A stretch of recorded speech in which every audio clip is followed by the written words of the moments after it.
Yaniki. Hold up. What is up, y'all? It's your boy Yaniki. We are doing a Kagurabachi live reaction. I'm trying to figure out what my Discord is currently showing. Either way, uh, me get that fixed. We got Chihiro by Billie Eilish playing to keep in theme with the uh, Kagurabachi goodness. Where is that? There we go. So, with that being said, let's pull the chapter up in case I end up ranting for another hour. I have no idea if that's how this is gonna go down. But that's what it's been like, so we're gonna that's fine.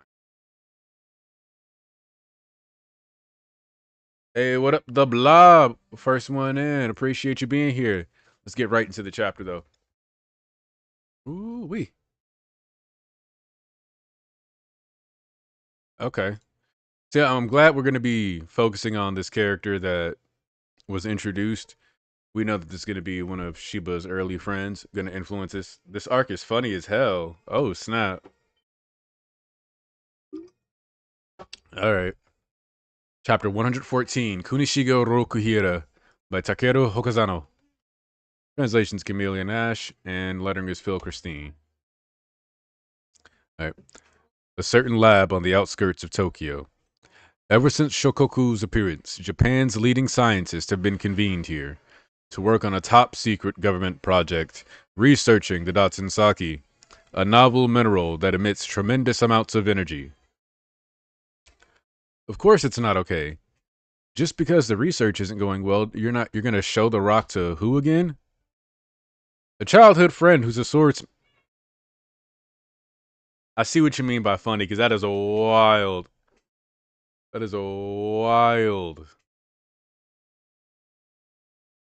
Hey, what up, Mello?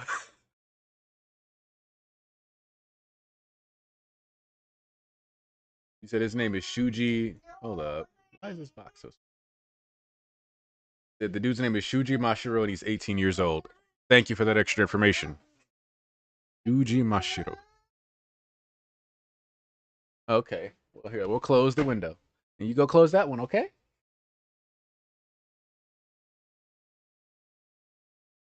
Good job, little baby. Um,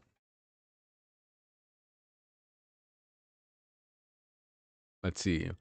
But yeah, like the idea of sharing a rock that's a top secret ore with just your childhood friend who happens to be a swordsmith. You know, last week people were like, this whole story is going to be, oh, hold on, I got to go help my toddler.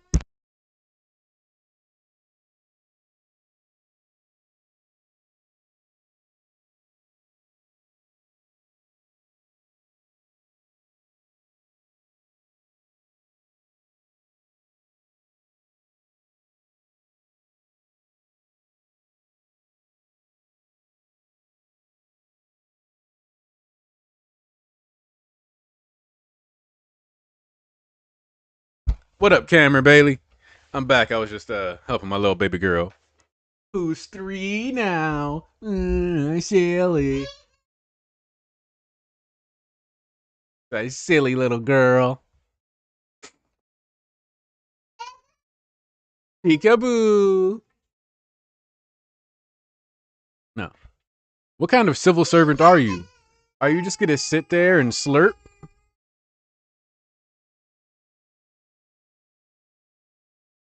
And remember, chat, if nobody got me, Cameron Bailey got me.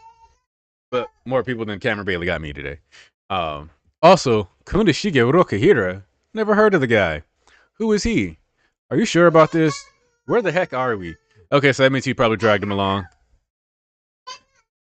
I gave you that sword, right? Yeah. Now that you're 18, you should have something cool. Thanks. Rokuhira forged it. Huh? For real? How's it feel? Well, yeah, it's a great sword, right? When we were 12, Rokuhira started a brutal apprenticeship as a swordsmith. Every now and then he snuck off and came home. Hey, yo, why is he going through it? Yeah, watch the movie, baby. Watch Raya. When we were 12, Rokuhira started a brutal apprenticeship as a swordsmith. Every now and then he snuck off and came home. I've had it. I don't want to make swords. I quit. Welcome back. Sounds like it was rough. Every time he screwed up, they threw stuff at him.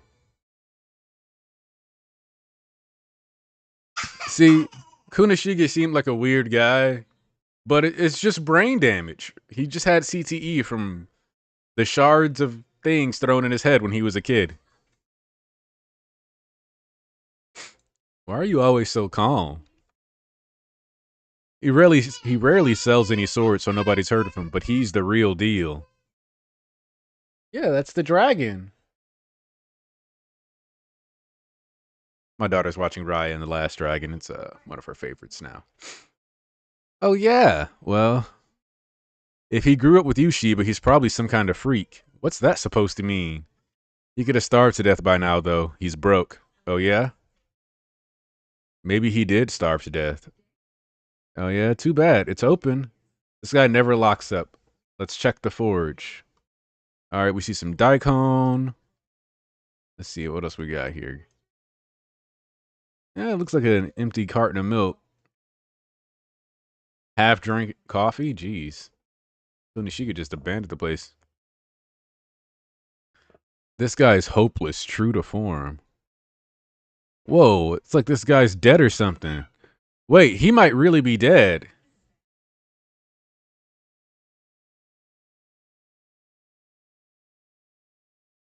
Which is it? Who are you? Too bright. He's alive. Nice to meet you. Yo, Rokuhiro, what you doing? Long time no see. Passed out from hunger. Is this normal? How can you just chill there on the floor? Yakisoba? Uh-oh, he can smell it. Bro popped up instantly. Gimme. Dude, you're too starved. I already ate it. Calm down. I'll feed you after you look at this. He's like a feral dog. Huh? All right, so can you tell us anything about this rock? Wait, don't just hand it to him. That rock is Japan's most critical. And he spiked it. Why did you do that? This guy's nuts. This rock's tough. I am not a part of this, for real. That's a reaction, you're freaking me out. Chill, dude. Well, and we got Shiba asking him his opinion, of course. What's with this rock? The question on everybody's mind.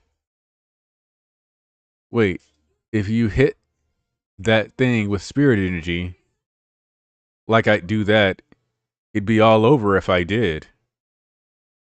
Its particles are faintly glowing, reacting ever so slightly to the spirit energy inside my body. If I channeled spirit energy into it, it would resonate with those particles and explode. I bet it'd blow away a human being easy. Canonically built different. Canonically built different. Unbelievable. The first time they exposed its spirit energy, there was an explosion. After that, scientists further experimented with its explosive qualities, and their investigations led them to basically the exact same conclusion. You figured that out instantly? Shiba, your crimes will cause many problems. You're way too smug right now. See? He's got a real eye. Yeah, way to gloat is right. Where'd you get your hands on this? Let me see your lighter. Princess Soga's prophecy. Chaki? She's got it rough too. Ooh. Are we finally getting the name? This might be Chihiro's mom's name, Chiaki. Okay. Wait, fire, don't. Looks like it takes heat fine if you go slow. Anything else? Give me a bit more time. Okay. Rokuhira, come to Tokyo with us. The government's research is at a dead end. You could show them how it's done. Sounds like work. It's your chance to make a name for yourself. What for? You want to see Chiaki, don't you? Whatever. In that case, I'll buy you lunch. In that case, of course I'll go. See, man of priorities. You talking about government glory? You talking about women? No. No. Food is the priority here. This man was passed out on the floor. You talking about more work? He smelled your meal on you. Better feed him. Hey, are we seriously taking this guy? You saw for yourself, right? His eyes are unreal. Yeah, he's impressive, but we don't have clearance for this. And he's a barbarian. And the image of Rokuhira Kunishiga we have here is him just drooling at the mouth. The devil's eyes glistening.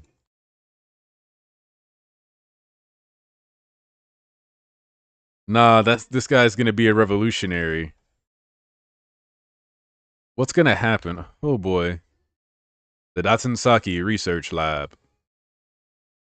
He's not picking up. I need to make a quick stop and then I'll head back. Shiba, don't do anything stupid, please. Welcome. I'm Hasumi of the Sorcery Bureau. The place is surprisingly empty. We've only got limited personnel here, just the scientists and government officials involved with the research. The facility is protected by a force field, so there's also a few sorcerers on security. The academics want a swordsmith's opinion? They must be seriously desperate. You're no ordinary swordsmith. Your input would be a great boon. Hold on. We're getting some lore drop here. Japan is a sword-centered society. The number of swordsmiths is well over 2,000, counting the no-names. Okay. Of these, the state recognizes the artisans, representing the nation's highest level of excellence as living treasures of Japan. In Japan's history, there have only been 3. This man is one of them. I took the day off from my main job. Sign is just Subaru. Closed today. Please come again. Right. Being a living treasure of Japan is a side job for you. Subaru Urita. Let's get this over with. I got sushi to make. Sir, this is a national project. Subaru Urita, the sushi chef. All right, bro. Oh, what's up, Anime All Day? I've seen you in the comments a couple times. Appreciate you being here. Just got to the end of the chapter. All right, so first off, I do like that this series is clearly highlighting that eccentricity is like the way forward.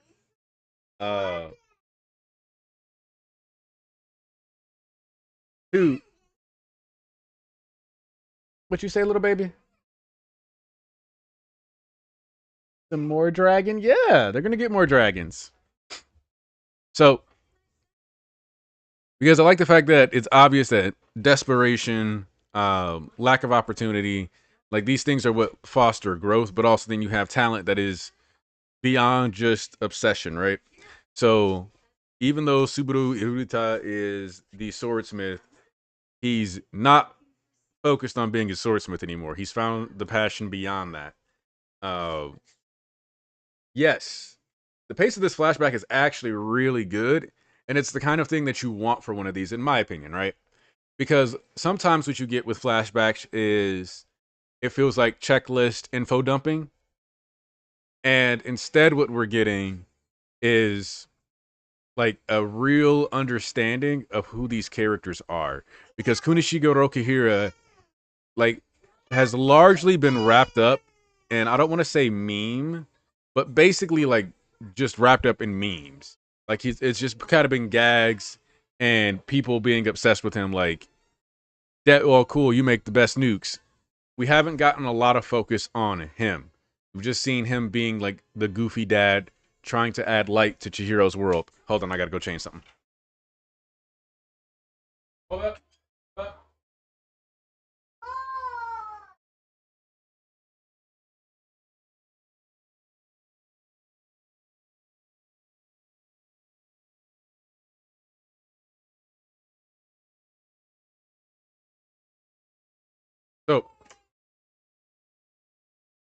But this flashback, like I said, it's directly actually being built to tell you the story of these characters. So Sheba is somebody we've seen be at the pinnacle of sorcery, but we've gotten very little characterization outside of like him caring for and trying to support Chihiro.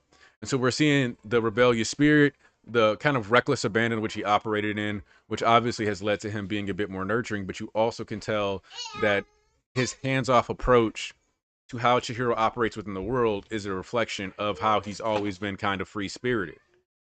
Um, remember when people said Kagurabachi was an industry plant and wasn't going to make it past 100? Okay, so the funniest thing about Kagurabachi being called an industry plant is that it's kind of the opposite. Kagurabachi, before the first chapter was out, people were calling that it was going to be axed in under 17 chapters. Like the people read the premise of the story, leaked a couple pages from the first chapter, and said it's going to be edge slop. They didn't say edge slop because slop wasn't a popular word back then. That wasn't in the lexicon. They just thought it was going to be edgy drivel. So calling that series an industry plan is a choice of all time, we'll say. And Kunishiga has only been in the past tense. We've seen these glimpses, but we're seeing like who he was and how he became who he is from his like obvious crush on Princess Soga.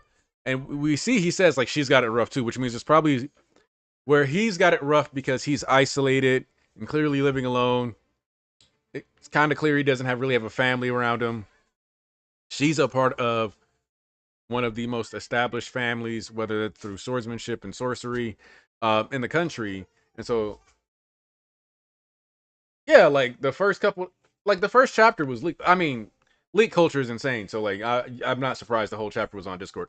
I've only ever read Kagurabashi through officials, but like, yeah, the leaks happened, and I remember people were there's like a full blown coloring of Kagurabachi that came out within like 2 days.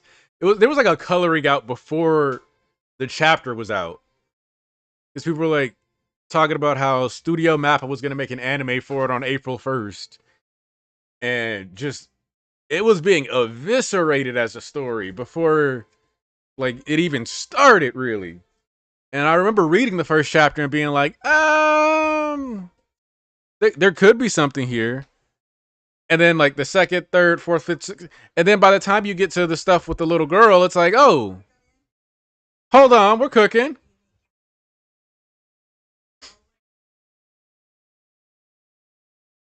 Yeah, no, he Roku here is blatantly a single guy living alone, no family,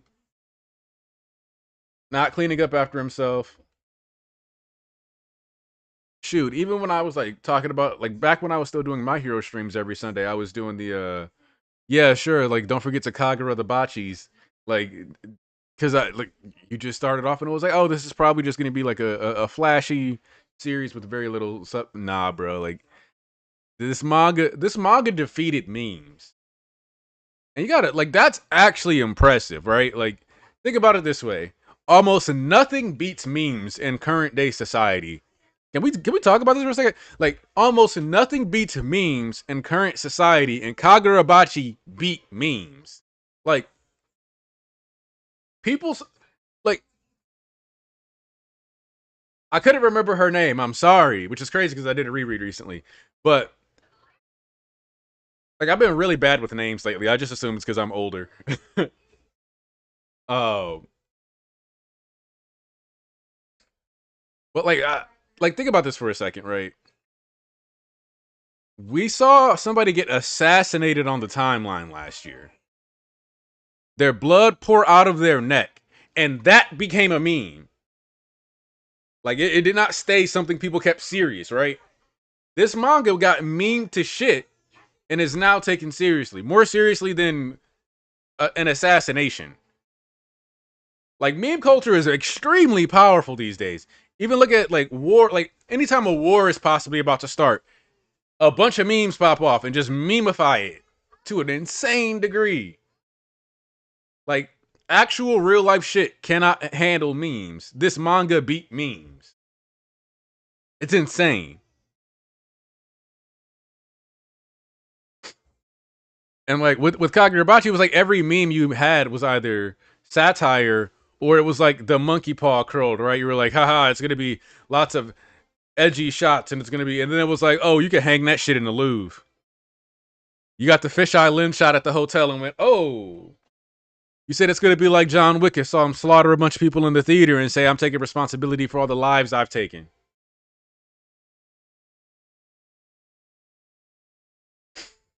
Like, genuinely, like, it's impressive the way this story actually successfully gripped the audience when you look at how it was treated.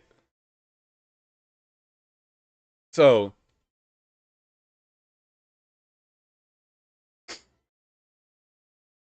oh yeah, I'm assuming that like the memes that are going to come out of this war arc are going to be crazy because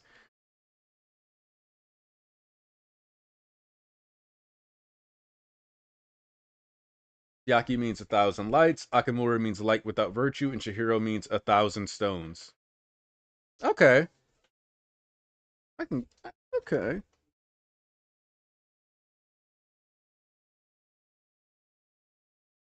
Yaki's kanji can be read as Chihiro too. Kunishiga probably named him after her. Yeah, that's why I'm pretty sure the arm that was next to the baby was Chiaki's arm next to baby Chihiro, because I know that there was some discourse on whether that was Rokuhiro Kunishiga or Chihiro. And I definitely think that Chihiro was born under Kunishiga and then somebody decided to attack them for whatever reason and they took out Chihiro's mom. Because we don't because that's like the real mystery and probably the real core and heart of what this war arc is going to be about. And I think I said that last week, and I probably said it on the one that got copyright struck too. Um, but I do think that while we have Rokuhiro Konishiga here figuring out the Datsensaki pretty quickly, learning how to use it and working with it, I genuinely do believe that the catalyst for the Enchanted Blades is going to be the death of Chiaki. So I believe we're going to be spending a lot of time on Chiaki and her relationship with Kunishiga. Like, as much as this is the Seitei War arc, the war is going to be, like, for all intents and purposes, the rising action of this story, or this arc, the story of this arc, is going to be tied to the relationship of Kunishiga with them, and along with him working on the Datsensaki. The climax will probably be the like attack on her, the creation of the blades, the actual war itself, and the Magatsumi, with the falling action being Kunishiga going into hiding, Shiba making sure to keep him safe as best as he can, the Soga clan falling out of power since they don't seem to be relevant in modern day, uh, Japan within the story, and the Kamunabi gathering its influence over the world, and then more than likely the Hishakus rising as well.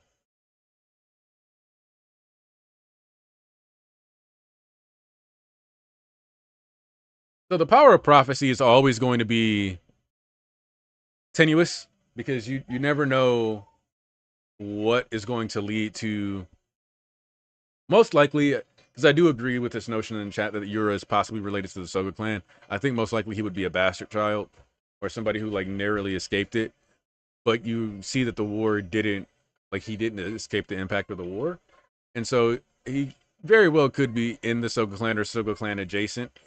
I wouldn't be surprised in the least bit, because I do think that the Soga clan's fall has to be a part of whatever's going on here. Um, because the Sazanami clan was still powerful. They made it through the war. We saw their downfall. We know that there's multiple other clans. We even see them potentially being targeted by Soga going forward. And I think that would also kind of illustrate that like Akamura Soga's like purity is a bit more than what we thought. Because if he's from a prestigious clan that fell into shame, it would explain why like this Bushido, this like samurai like code that he has about him, but his extreme prejudice towards these clans, if he grew up within one and Chiaki was ultimately sacrificed and he lost his sister because of these clan politics, and then on top of that, he went to the battlefield, saw the war. Is They say he's not insane, but the thing about being insane is that it doesn't actually exclude you from having a rationale. It just means your rationale isn't actually rational. That's an important distinction to make with characters, because a lot of times it's like, oh, like, no, he's perfectly sane. No, no, no, he's still insane. He is still insane. It's just that he's not insane in the way that you or I typically think of insanity. He's, or like how it's typically portrayed, because it's usually the lazy version of insanity where you get it portrayed through incoherence or like delusions, and you never know. It could turn out that Soga is just like why am I blanking? I always blank on the names. I think it's because I don't actually get to talk to people about this series a lot. So like names don't stay, their powers and what they do or how they interact in the story does for me. But the guy with the magnetic sand, um, his version of insanity, like the manifestation of his guilt through the mask of his best friend, that's something that I think like most people kind of attribute to insanity and how they kind of think of it. But it's always going to be more complex than that. Like people do have full blown ideas and rational like thought processes and morals and all kinds of things like that. And it's usually when you bypass those that you see what makes them crazy. Ikuta Hagiwara, thank you. See, I'm gonna have to. Yep, I'm gonna have to like start sitting in Discord yapping with you guys again or something, because I'm not retaining people's names in this story. I think part of it is also because I think the other part of that is also just like characters in this like series are there for like 15 chapters and then you just don't get to talk to them again.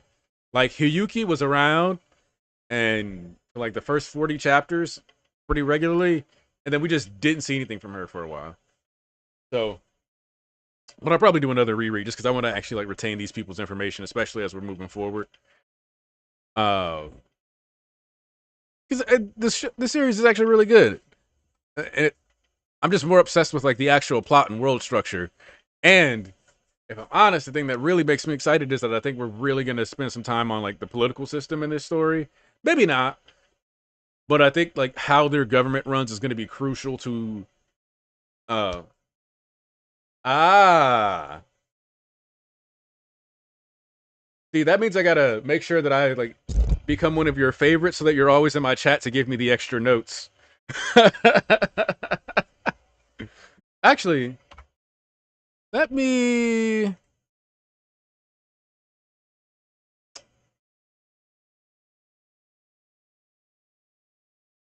let me make sure that if any of you want to, you have access to my Discord. I think most of the people here are in my Discord, but if you're not, it's probably for the best for me to actually like post a Discord link and make sure you, because I'm the so I learned from my Hero days that I actually don't like being too deep into fandoms on Twitter, because I like getting like the information, like the editor's notes, like you were leaving in the chat. I don't like how heavy spoiler culture has gotten since like the pandemic fandom explosion from manga and other stuff. Like I like to actually be able to just experience things for the most part without having like, oh, this, and like creating those like 100-word mute shields was tedious, man. I would have to like I would have to mute the most innocuous phrases too, because so this small rant. Every now and then I see people on Twitter talking about like I see people talking about like fandom culture and like fandom etiquette and all these other things. And the only the only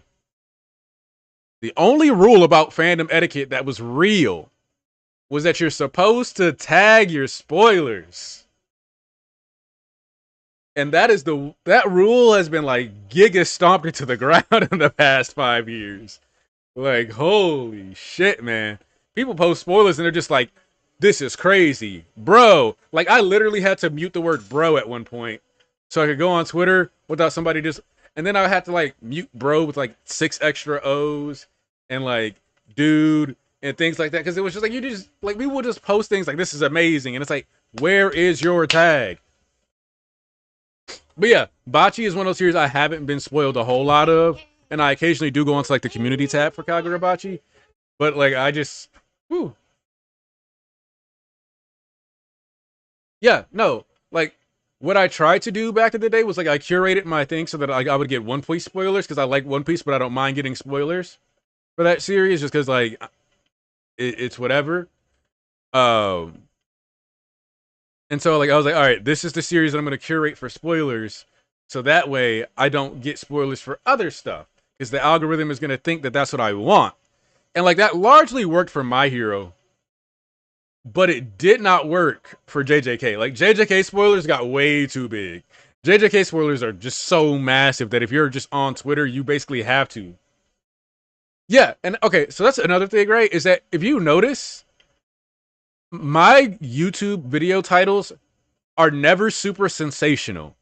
And the reason for that is that like I want somebody 6 months from now, like let's say I make a live reaction every chapter Kagurabachi for the next like 6 months, right? And somebody is just getting into the series. If they pop over to my channel, like if they pop over to my channel, I want them to largely be able to see whether it's a thumbnail or a title and not necessarily be like, oh, I guess that chapter is about this. Like, I want them to just be like, oh, okay, I want to kind of watch somebody's interaction with this content. Maybe it's their new hyperfixation. If they wanted to do that, they could just go through and like watch the videos and not be spoiled through titles and stuff. Because that's like I want you to actually get to experience things for your own. I don't want you to be like media titles of the Kagurabachi jumps the shark and blah blah blah. No, like this is what I'm talking about. Like obviously some things like within the video could end up becoming spoilers, and anything that's a live reaction, if you decide to opt to watch it, you better be reading along or have read the chapter already. But like you get what I'm saying. Like the way, and obviously that's not good for channel growth because you're not trying to be the first one and you're not spoiling people. But like integrity should matter at least somewhat. I like to believe. I don't know. And like content format, shorts format. Like I've started doing more shorts, but anybody who's been like a long-term viewer of mine who watches my shorts probably has noticed I don't do spoiler heavy shorts or spoiler shorts. My shorts are usually just like about random stuff. It's because again, I don't want you to like be just scrolling, watching 15-second videos while taking a poop, and then you open up and it's like Kunishiga Rokuhiro, blah blah blah. Like, bro, yeah, like stuff like that. Like Soga just committed.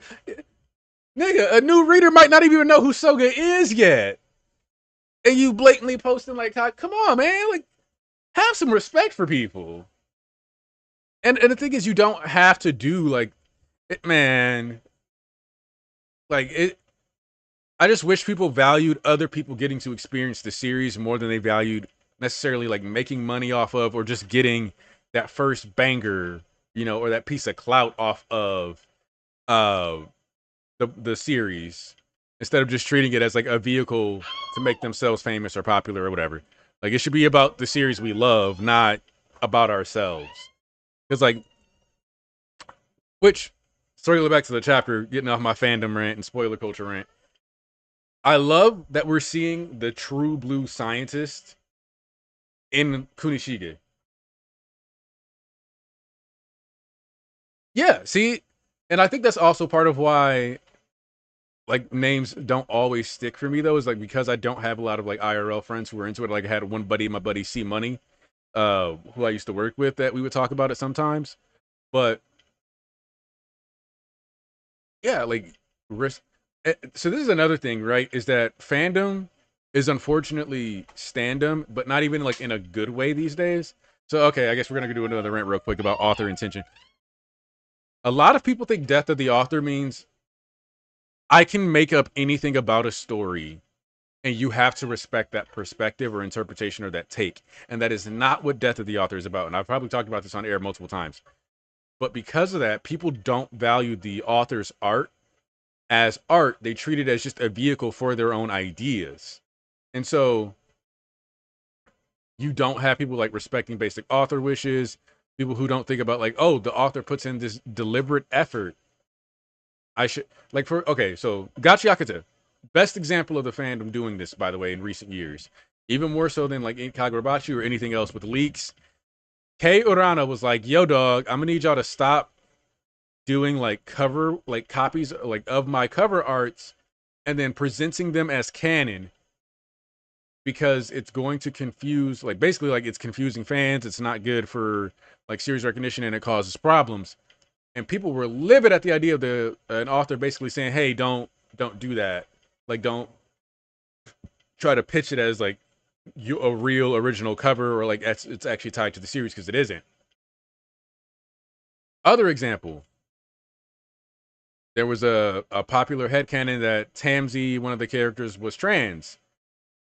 The author was like, "Oh, well, that's not really the case. Tamsi isn't trans." Um, and people got mad at the author for clearing up a headcanon, and they straight up said, authors should not clear up headcanons. Authors shouldn't debunk fan theories. It's going to be debunked in the story regardless. But also, authors are allowed to tell you what's true about their story.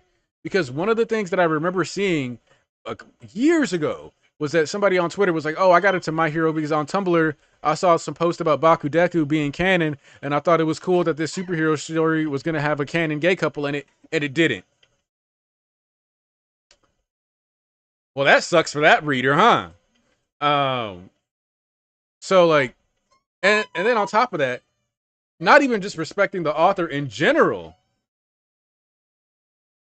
That's because Oda really, really wrote Yamamoto poorly. Yamato really poorly. I'm not gonna lie, because you have Yamato saying, "I'm a man. I'm gonna go in the man's bathroom." Blah blah blah blah. But then also saying they're not. That Oda just wasn't in his bag with that. Oda just was not in his bag with that. I'm gonna be honest with you. um, like Oda basically wrote Yamato to be trans and said, "I'm gonna do all the things that would make sense for a trans person, but I'm not gonna make them trans." That's weird as shit. I'm not even gonna get into that because Oda's capable of doing decent representation of trans people. He's done it with Inazuma, but Inazuma was also paired next to Ivankov, who was supposed to be a parody of Dr. Frankfurter, who was like a sexual predator and rapist, and a bunch of other things. So, like, Oda is so strange in how he handles like that kind of stuff. Real head scratchers.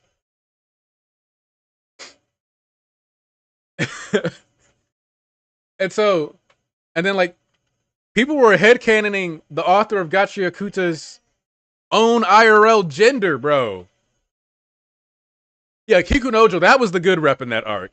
Like, like Oda will do some really good rep and then randomly just juxtapose it to awful rep. Like every time. Now that I think about that's twice. Like if I had a nickel for every time Oda did decent trans rep and then slap bad trans rep next to it, I would have 2 nickels. But it's weird he managed to pull that off twice, and both times it was in the same arc. Like, but like Kei Urana was like, "I'm not non-binary. I'm just a woman, bro." And nigga said she wasn't supposed to debunk people's headcanons about her own gender. Like, what are we doing? We gotta respect people as people, man. Like, artists don't owe you their existence. Like, fandom interpretation is valuable. It's engaging. It's interesting. It should, but if in your mind, it's more important than the actual value of the art, you're not actually a fan of the art then. You just want to play dolls with their characters, which doesn't make you a bad person, but it is kind of an issue when you're like disrespecting these people without even thinking about it. See, and that so I didn't even know Oda actually got a good gay character in there. Like, look, man, Oda confuses me. That's why, like, I'm always like, I don't like when people are like, Oda's just like giga woke. Not because I'm anti woke. I'm a black man with sense, but like because Oda has made some weird choices. Like when he added the armor rule in Dressrosa, that like your armor could only weigh a certain amount, so he could throw a 16-year-old in a bikini with giga titties. Like I don't think you needed to do that, Oda. Like I don't think that had to be, you know, the approach there. But yeah, like You have Inazuma right next to Dr. Frankfurter Ivankov. You have also Ivankov like forcefully transing people is insane. That was another thing that was just like fucking crazy during Impel Down.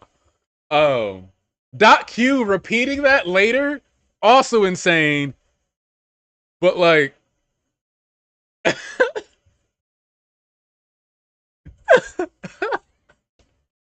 like, like Oda's man, because like Oda having like a sex change reassignment disease that like Law's like no bro. Like I talked about that in my Law Has Good Hockey video. Like Law used hockey to turn his titties back into his balls, and like it's kind of funny gag wise, but it's kind of insane also that like Oda has used sexual reassignment as an attack move twice in the series. I should not have two nickels for the time sex changes have been used as an actual like attack in this series. Oda, what is going on? Like it's so ridiculous. But also, I'm gonna tie this Oda point into this Hokazano now because Oda talks about how he draws the dreams of little boys. This right here with Kurishige is like the perfect example of like teenager fucking around antics. So, like when I see Roku here just immediately spike the thing, I'm like, yo, that's crazy. And then he's like, nah, I can tell there's something weird about like the way it would interact with spirit energy. And then he pulls out a lighter and starts trying to light it on fire. That's some shit that I remember teenagers doing. And when I say I remember teenagers do it, I remember once when I was a kid, or when I was like, I think I was like 16. Uh, one of my buddies bought a microwave at a garage sale. Just like there was a random garage sale in the neighborhood and he bought a microwave. And the whole reason he bought that microwave was so that we could put random shit in it. So like we did the put a CD in the microwave experiment. Don't do that, kids. We put the like a fork in there and it was like non-reactive. We put a chain in there, just like different metals in the microwave. The most like risque experiment that we did that I was there for. And you're welcome, Cameron Bailey. The law of disrespect has to stop. But is that we put a can of soda in the microwave. It was specifically a Diet Coke closed. We put it in the microwave and we put it in there for like 2 minutes. And we found out that if you put a closed can of soda in a microwave for 2 minutes, nothing happens. At least nothing happened in that microwave. Now, the basis that, like the theory that I came up with for that was that the specific metal, because it was like an aluminum, like you think it's an aluminum can, and aluminum, you know, like, you know, it lights up, you get fires, all kind of stuff if you ever accidentally put it in the microwave. But my assumption is that the inside metal is the aluminum and the outside is a different non-reactive metal.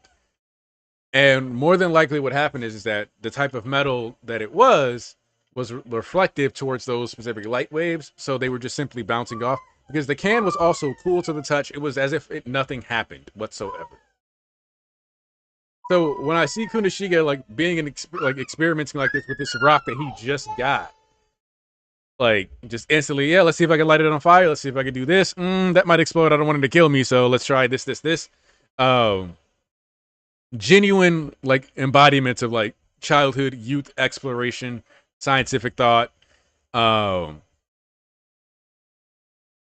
yeah, like that kind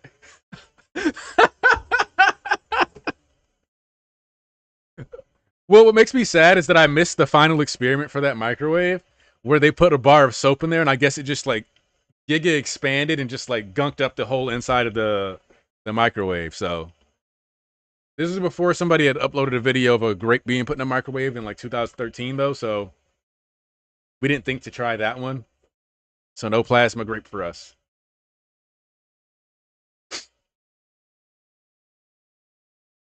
But yeah, oh, so like I like the idea. And so and I like the fact that we do get an exploration of Rokuhira's ethics though. Because I saw somebody mention this in the chat earlier, and I do want to bring up that the fact that he didn't just casually sell swords a lot is a strong indicator that he really thought about before selling the sword. What do I think this person is going to try to do with this blade? which is why I think he had to have been in a pretty dark place when he was making the enchanted blades, because you made giga weapons in your garage. What was on, like, the level of demon time he had to be on? Yeah, so that's like the thing about it, is that a lot of times teenagers in manga are written to be like young adults that happen to be teenagers. This chapter felt like I was seeing Rokuhira be a teenager. I guess that's the real point of what I'm saying. Like, I felt like he was actually being a teenager. Like, from the friend that's like, "Hey yo, this one's a bad idea," to the guy that's like, "Yeah, yeah, yeah, yeah, let's do this destructive thing." Oh yeah, because he talks about like how, like, Chihiro talks about in the beginning, I got to clean up after him. I handle like the responsibilities, but like you also see like he's, and it's a but it's a byproduct of what we see even in that like brief moment when he talks about when they were 12, of like the dude is just in this crazy ass environment, was in a place where he's getting beamed with metal rods and sharps getting stuck into his head, and we get, I okay. Speaking of Yura, I still want to know, like, if Sheba like took his body or not, or took the Swordmaster's original body, I should say, because Yura was possessed by the Swordmaster, and we don't know how that plotline resolved, and we probably, hopefully, won't know because I really do want this to be a full arc. I want this to be at least like 2 volumes, at least, maybe 3. We won't know until this summer, more than likely, hopefully, or actually no, hopefully until like fall, if they have the Swordmaster's base body hidden somewhere while Yura's possessed. Because then you also have the dichotomy of like, will Yura eventually want his free will and try to push Soga out of the body because of choices that he makes?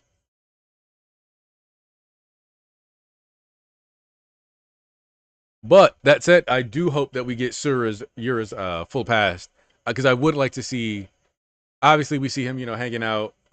But like that's not enough. Like, we know that the wars seem to have impacted his life in some capacity, but we don't know the specifics of what was done, but whatever it was, it clearly was motivational. Since we got the founding of the Hishaku out of it. Yeah, that's another thing too, is that him already, okay, so one, him already knowing her as a nice touch, because it highlights that Sheba and him really are just friends. And so that they just kind of move around and like do it. Well, the thing is like with how destroyed the environment was, I feel like Sheba should have been able to get past the seal once he was able to get on site, because he moved a bunch of other people who were injured. Like, I think he saved Azami and some of the other people who were at the headquarters, and Azami fought him down there, or tried to fight down there. Um, but the fact that Rokuhira already met her, so they have an established like relationship of some kind. Show it also highlights that Sheba kept his friend around and was actively hanging out with him still. So this isn't like, oh, I haven't seen him in 6 years, let me go give him this rock. He even tries to leverage Chiaki as a way to get him to, actually go with him. But then we also see that he's empathetic towards whatever position Chiaki's in. So Chiaki is obviously, like I said, not in the best position. They refer to her as a princess, so there's probably a lot of like constraints, uh, freedom restriction, things like that. So you have an established reason like for emotional closeness, just basic factual knowledge of, and then on top of that, you have effectively what will be leveraged to allow him to be with her, which is he's going to be considered a war hero or somebody high valuable, one of the, probably going to be made one of the treasures of Japan, like the sushi chef is at the end of this chapter, uh, to highlight the superiority that he had over a lot of other people, since he's the only one who can just look at the Datsun Saki and know what's up.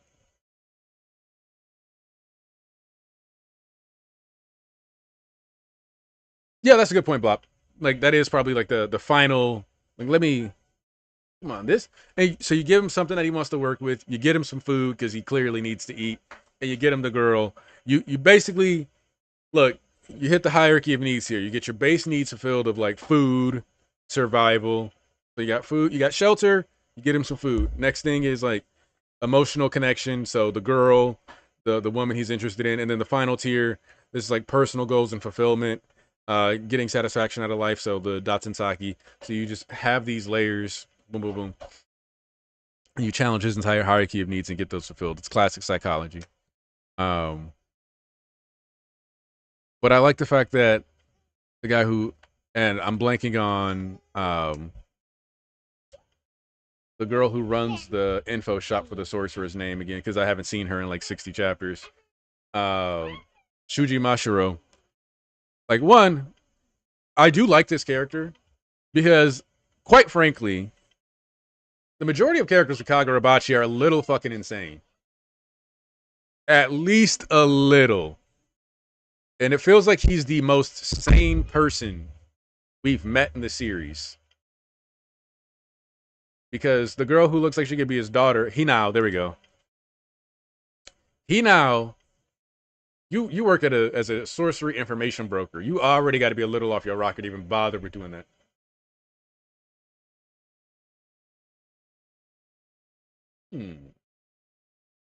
Training under Subaru.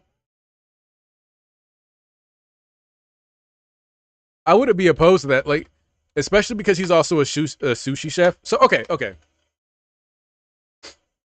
So the thing about Subaru possibly being the trainer for Kunishige, as I'm going to entertain that theory, but providing you with another example of a great man who cooks food. Gordon Ramsay, he trained under one of the French chefs when he was younger, and that chef was irate. He was abusive, and one of the things that Gordon Ramsay mentioned, is that like he would be so angry that you would have things like chickens flying through the air. So like he would like you messed up a chicken and he'd actually throw it at you. Like a whole chicken. Like imagine you're working and your boss throws a whole chicken at you. So if we look at him having that same intensity that is like typically assigned to chefs, assigned to this guy, then it works as kind of like an analog for Gordon Ramsay and like how great people are often trained by like kind of nutty guys. I mean, yeah, like most people are pretty crazy in the series, and you're right. Like the way the world works is pretty insane. Because like I think a lot of people look at Hakuri as kind of like a somewhat normal guy, but even Hakuri is kind of nuts when you think about. I need a samurai in my life, nigga. What are you talking about? What are you talking about? Call the police. Go to the Hishaku, or not, go to the Kamunabi. Snitch to the government. Like, and the thing is that I always appreciate the straight man character, um, because the straight man usually ends up being like funny as hell anyway. And then like Shiba is clearly, I would argue, like the most eccentric, and I think that's partially because of the amount of flexibility that seems to come with his power. He already seems to be towards the top of the world of sorcery, so he's already like this is basically like a young Gojo.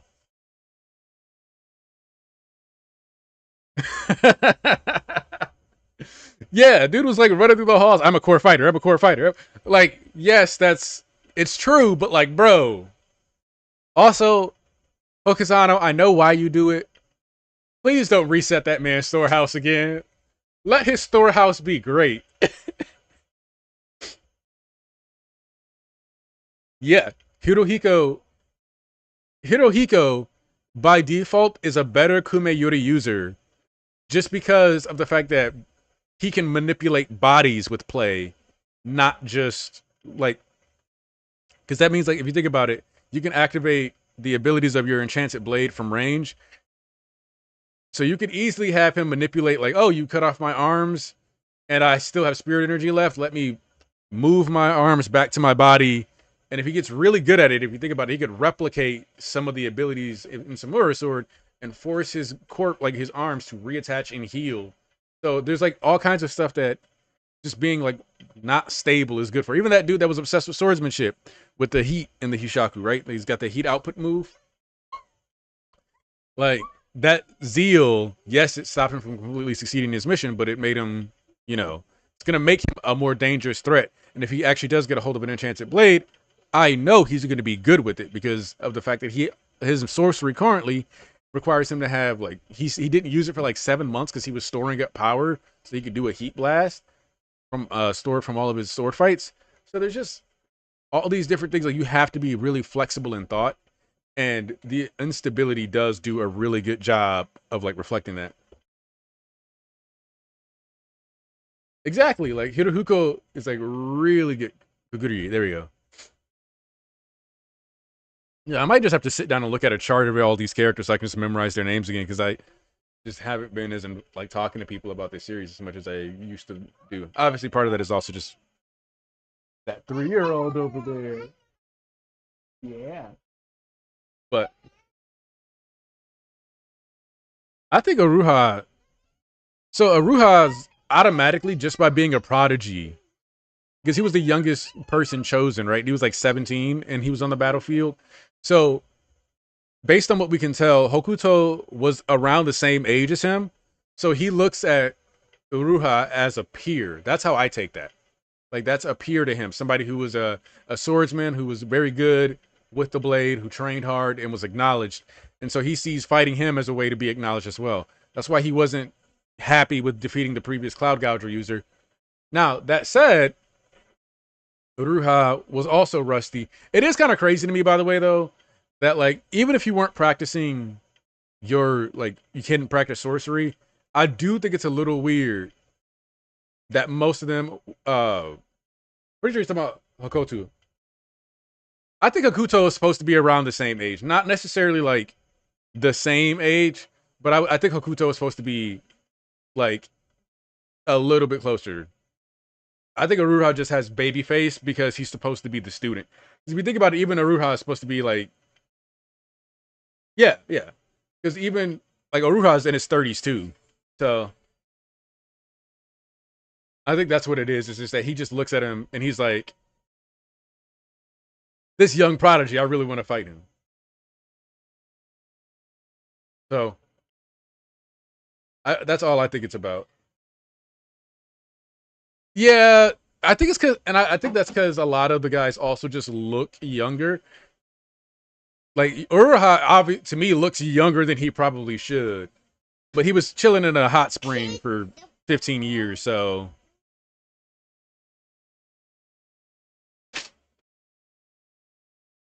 I mean, Uruha. That's the other thing too, right? Is I think it's easy to forget how weird Uruha was, but when he met Chihiro, he was like, "No, you're Rokuhira, you're him," and it's like, bro, nigga, they just told you his dad died. Stop being weird. uh, yeah. When I did a reread like a month ago, I was like, "Yo, a zombie looked way younger in like the first like 15 versus how he looked during the actual battles." During the raid on the Kamunabi headquarters. Which I mean, that's fine. Like the art style is supposed to develop, so like you know, it is what it is. Sometimes you refine your pen a bit better, and I think that's okay. Which I don't know if the volumes are out here. When I get a new job, I gotta when I get a new job, I gotta start collecting the volumes of Kagurabachi because I think I only bought like the first couple. But I definitely want to see if we got um the finished chapters from the Kamunabi raid arc because the I just want to see some of those like when he was even though I will say that even though he couldn't finish some of those chapters or the art the pages he chose to not finish the art on really were artistically good. So like he had a really good usage there. Yeah, so we're on like volume 6 so it's going to be a while I would say. But yeah. Let me see. So yeah, we got Shiba's characterization. Let's see. But yeah, I think the main point of this next chapter is going to end up being like in summation. I'm looking at the next chapter as we're going to be looking at. Yeah, I'd appreciate that, Alves. Like the unfinished pages add like a gritty texture to that fight, and Also on reread, I don't know about you guys, but like I really felt the desperation in that arc on reread. Like part of it was obviously like when you're rereading it and you know Soga's gonna wake up like truly and start making moves. Like when you're rereading it, oh my god. Just the amount of like, ooh, we gotta do this. Or when people go through the like that walk through the headquarters. This is a series that when it finally gets an anime, which studio gets it is going to be so important. Because if they can capture the feel of some of these moments, this is going to be one of those series that it's going to be like, oh yeah, we're selling pretty decently, we're doing all right, and then it's going to just explode. Because especially if you look at, like, let's say, I want to say let me see something real quick. Let me go ahead and refresh because I know that sometimes the Viz app gets a little funky. But I want to double check real quick when Soga dies. Because I believe Soga's around for a while.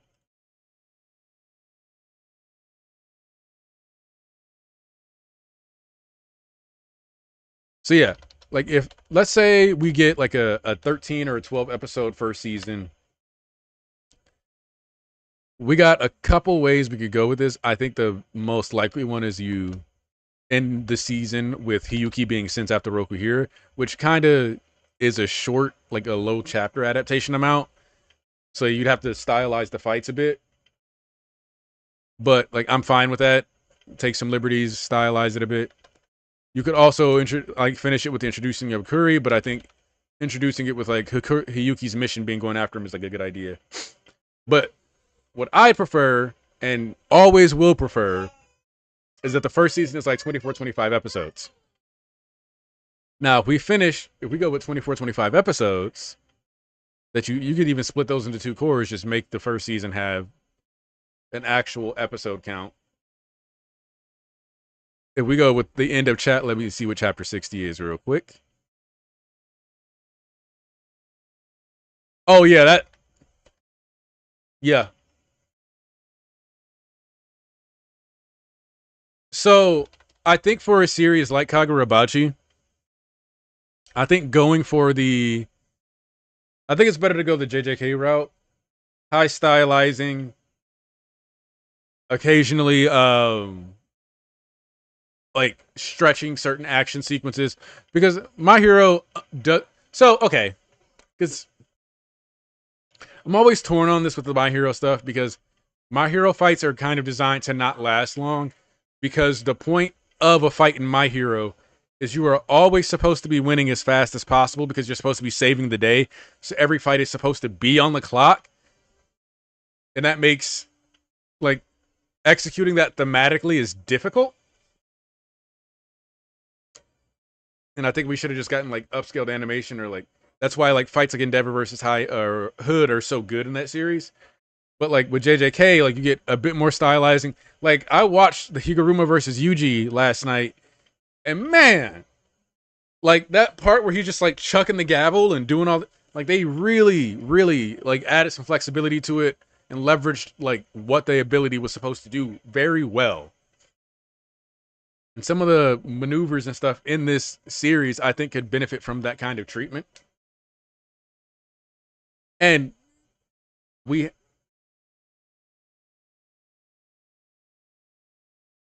okay. Ume Musume. Okay.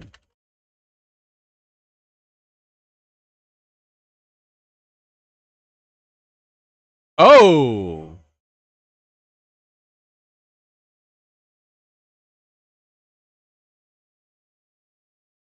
the Horse Derby anime studio?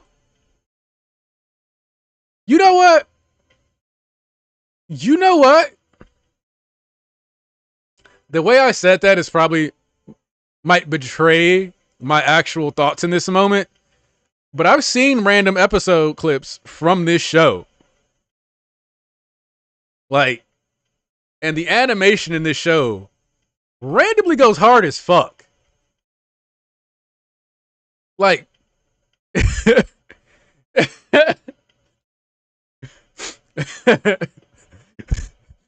like, oh, And you know what? What that tells me.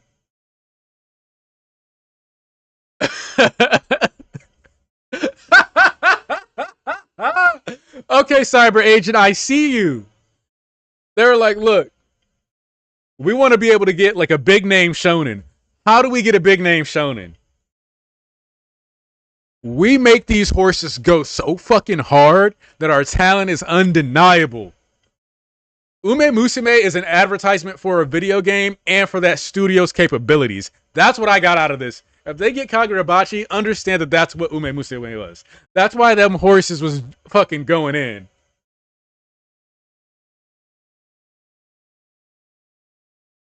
Look, I I try not to like prune through staff list and do all that other stuff because I appreciate like all the animators' work, but I also don't want to be like, I don't recognize any of these names. I'm discouraged.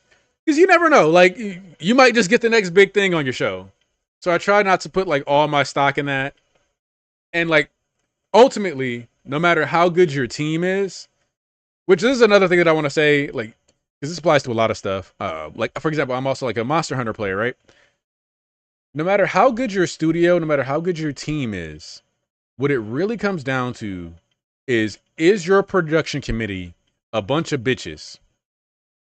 Is corporate a bunch of bitches? Are they about to screw you over with deadlines that make having beautiful things impossible? Like Vincent Chosnard worked on a beautiful sequence for My Hero Academia during My Villain Academia arc.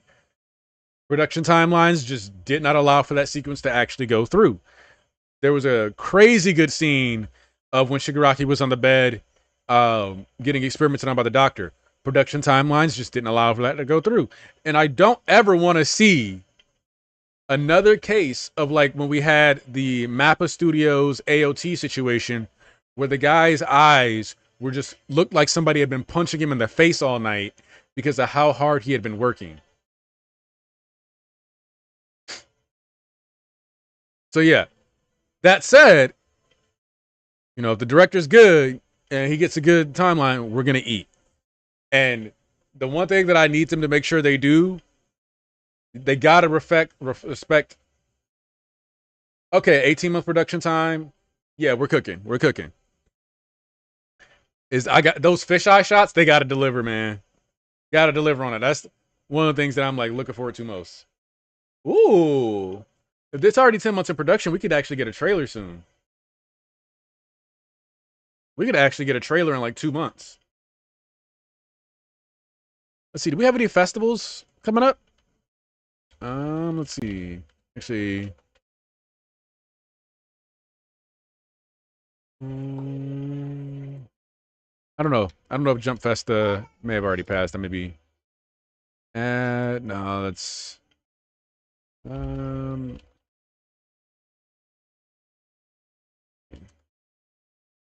you have any announcement festivals? No. Well, Anime Expo in July. Possibly big enough.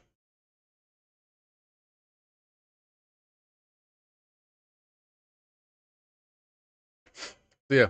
But an announcement this month would be, because I mean, 10 months of production, they may have a couple episodes already finished that they can, you know, showcase some things.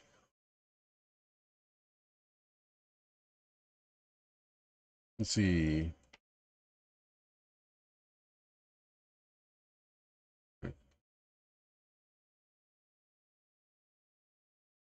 That's right. The dragons are back, baby. Oh, wait.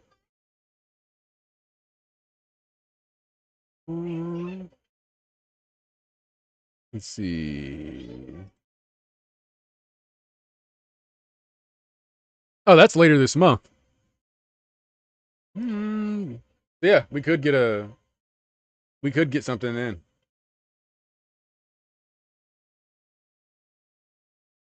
Either way, I'm excited. And the thing is, even if it's like for example, I know that if JC Staff got it, people would panic.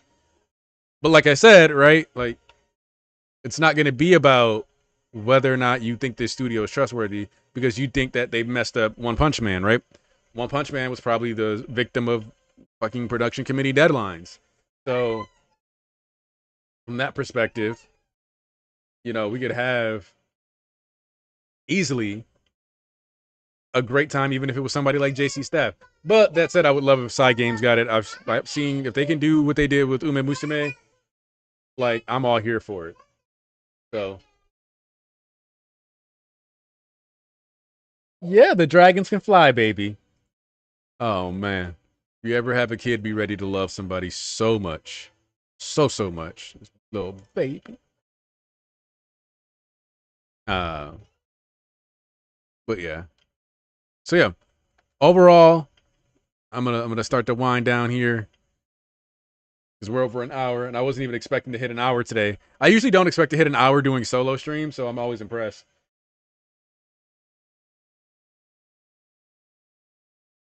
You know what? Put the link in there, and I'll go ahead and give it a look.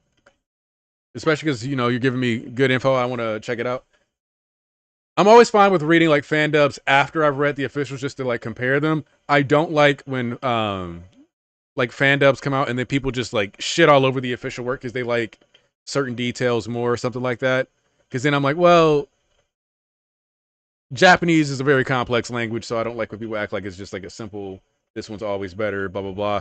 Because sometimes plot lines will alter. So, yeah, but yeah, um, I'm really hoping we do get that announcement for the Kagurabachi anime. I don't even like. I'm obviously 2027. Please don't like. If we get an announcement that this anime has been on in production for 10 months, and then they say something like it'll be out. Well, maybe like December it could come out, and I'd be okay. But as long as it's like, it sounds crazy to say like, yeah, I want it to be like a year out, but yeah, I kind of want it to be further out. Like I want to, yeah, I want to leave with these thoughts of like next chapter is undoubtedly gonna. I wouldn't be surprised if like it starts off with the focus on like the Datsun Saki and like even Funishiga getting kicked out, and then the heart of the chapter actually ends up being Chiaki and him interacting. Um, but I think we're gonna get a little more comedy, and then we're gonna start getting into like the real serious. Okay, okay.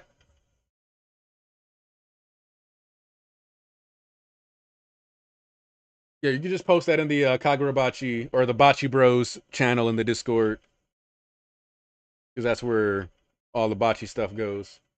I appreciate you guys for coming through. I'm gonna go tickle my wife until she pees or something, and then hang out with my kid for a bit. Since the movie's about to end, I know she's gonna want to do something. Um, but yeah, next chapter, I'm expecting Chiaki interactions, a Kunishiga rejection by the government because they're gonna act like they don't. He can't possibly be good enough to see what's going on, even though he's Shiba recommended. Shiba's gonna get to flex on somebody again.